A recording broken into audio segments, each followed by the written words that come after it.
Welcome to round 3 of the Parenting Roundabout podcast for the week of September 19th.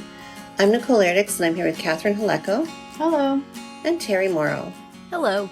We're mums of teens and young adults, and when it comes to parenting, we've been there, done that, bought the t-shirt. But we're still waiting for that day when we'll reach the finish line and have no further need to lay down in a dark room with a wet rag over our eyes worrying about something or other. Wednesday is complaint day here on Parenting Roundabout, and today we are complaining, once again, about our spouses. Of course, but we're going to do that gently and lovingly, and maybe some arrows aimed at ourselves. We'll see. This is a little not our typical format, because we are going to do the parenting challenge this week. Oh. So, yes, on TikTok, they call it Who's Most Likely, or Who's... Yes. So that's kind of the theme of it. Okay. So basically, I'm going to ask a question, and then you're going to tell me whether it's you or your spouse. And with no supporting evidence, we just get to say yes or this or that. Okay. You might want to throw in some evidence. Okay. To substantiate your claims. Right. Got it. We try to be a valid and reliable source of information. So feel free to throw in that evidence. Okay. Okay. We hope you all will play along at home and think of what your answers would be. That's right. Yes. And I guess if you were to actually really play it, it would be like that you would ask your children to answer that. And then the children, who's the strictest, mom or dad? And then the children point or something along those lines. Yeah. So we should be asking questions about our children. But a little variation. This is more fun. Well, next time. Okay. Okay. Ready? Yes. Yes. Who's the strictest? My husband when it's something he cares about, and me when it's something I'm anxious about. Oh, interesting. I will That's a good answer. Occasionally ask him, should I be hard-nosed about this or not? And then he will tell me. But he just goes ahead and is strict when he wants to. He does not vet it with me first. I'd say it's usually me, although it does depend on the context for sure. Yeah, I'd have to say it's me. We all have that one thing just one thing where you want to just draw a line. Right. Yeah. Even the less strict partner. I'm definitely more strict about the dogs. Although I'm sure many, many people would say that I am not strict enough with them either. But I'm still on a scale of me to him. On the spectrum of me to him. I'm ahead. Mm-hmm. Okay. How about this one? Who's the better driver? Me. And I'm going to say that it's me, but of course he would disagree. But he has, been in... I've never had an accident except when somebody backed into me. He has had multiple, although I will admit that most of them were when he was like 20. And he's had more tickets. I've never got a ticket, So I think these are objective standards, and they show that I'm better. The metrics show. Yes, exactly. The data points. Right. It's not my opinion. Mm-hmm. Yeah. The older I get, the less I want to drive. So I think today he's the better driver because I want him to drive me places. And, so it's you, baby. You should be the one to do it. You're so good at it. You're so excellent. Why would I want to drive when I could have you drive me to all my appointments? Okay. How about who's the funniest? Me. Yeah. Me. Which is not to say he's not funny. One of the things that we bonded over was humor when we first met. So. Yeah. I have to say my husband. Mm-hmm. He cracks me up all the time. It's his saving grace.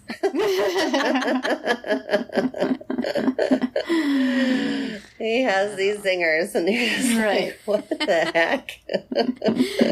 Being able to make each other laugh, an underrated part of marriage. Yes. It is so should essential. Get more press. Totally should. Yes, I agree. Keeps things light. Indeed. Who's the neatest? Oh, Me. my husband. By a million times. I think we've established this before. Yeah, for sure. Me. Yeah. Absolutely. In every How way. am I friends with you guys? If you're that neat. I mean, you've never had an opportunity to come to my house is how. No one would call me like, compulsively clean or anything, but it's just when you compare the two, I'm gonna come out ahead. I mean, this man keeps basically all of the clothes he wears piled on top of his dresser, jammed into the space between the dresser and the shelf that's above it. And there's empty drawers underneath. Like, these are these are the clothes, the regular rotation of clothes just are always shoved in this pile on top of the dresser. Huh. That's just one example.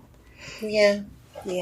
You should see, my husband's side of the bed, my side of the bed. Yeah. Two different stories. My husband makes the bed, so they make the same. Yes, ain't me, anyway.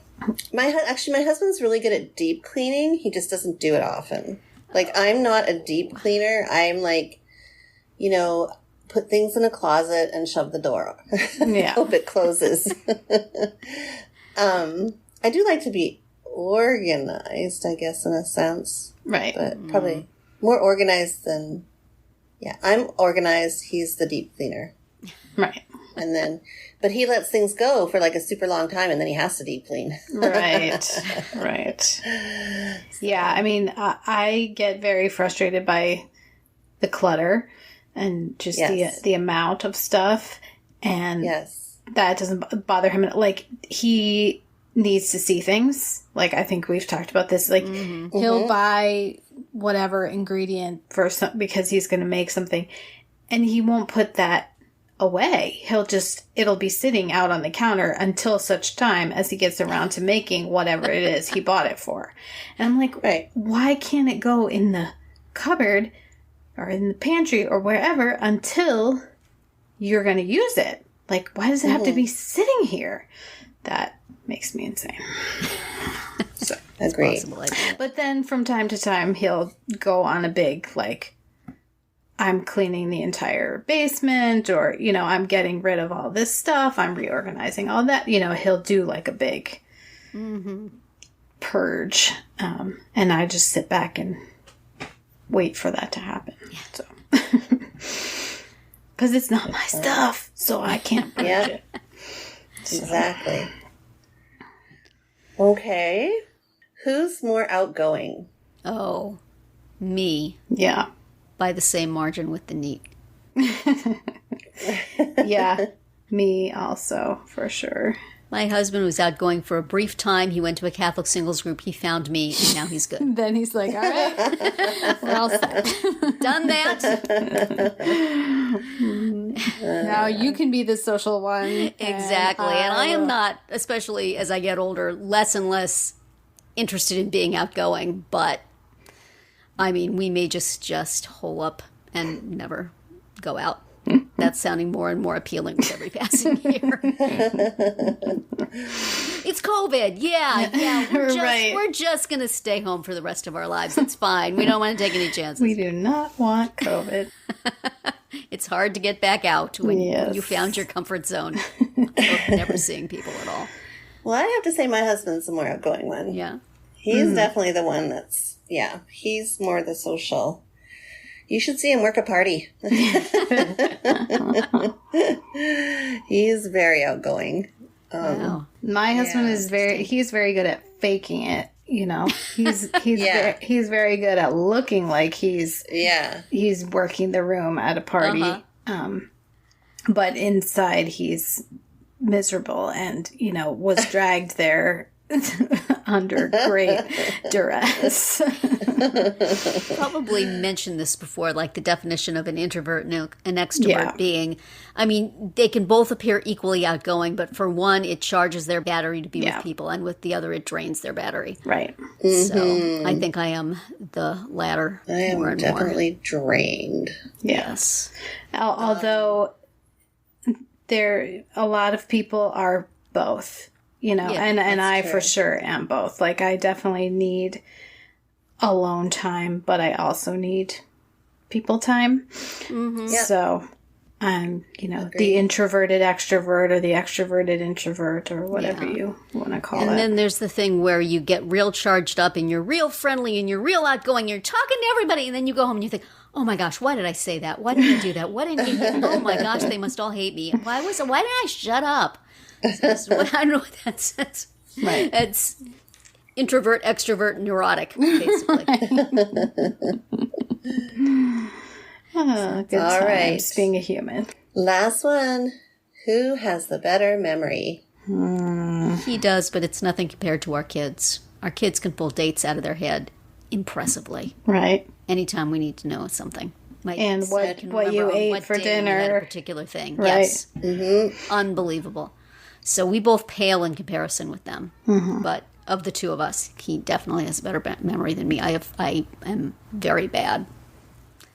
I was never very good, and I'm getting worse. I think he's better. He's better than me. Because he'll say, like, we did this or that, or we went here, or don't you remember when we went to this restaurant or had this meal or saw this person, or not be like, okay, yeah, sure. I believe you. But no, I don't exactly remember it. Yeah, I have to say me, for sure. Yeah. Mm-hmm. Yes. It is me. My husband is the worst at remembering things. Dear. Absolutely the worst. So, yeah. That's an easy call. Well, luckily you have 5 years worth of podcasts to listen back on in case you forgot anything. Exactly. I know there was an episode where we talked about this, but I just can't remember when. That's why we have the search function. This is going to serve us. Search function is not always helpful. This is going to serve us all very well as we enter our old age. And if we ever want to share anything with our kids and our grandkids, just say, go to podcast 234. Right. Just listen. We said that embarrassing thing about you in this episode. Absolutely. Oh, well, that's why we do this. For that, for archival purposes and for your enjoyment, listeners. Right. But that is it for today's round 3. Tune in tomorrow when we'll obsess about our kids' clothing and hair choices. And then on Friday to see what we've come up with for our Roundabout Roundup picks this week. Find all our episodes at parentingroundabout.com and talk back in the comments there on our Facebook page or on Twitter, where you'll find us at Roundabout Chat.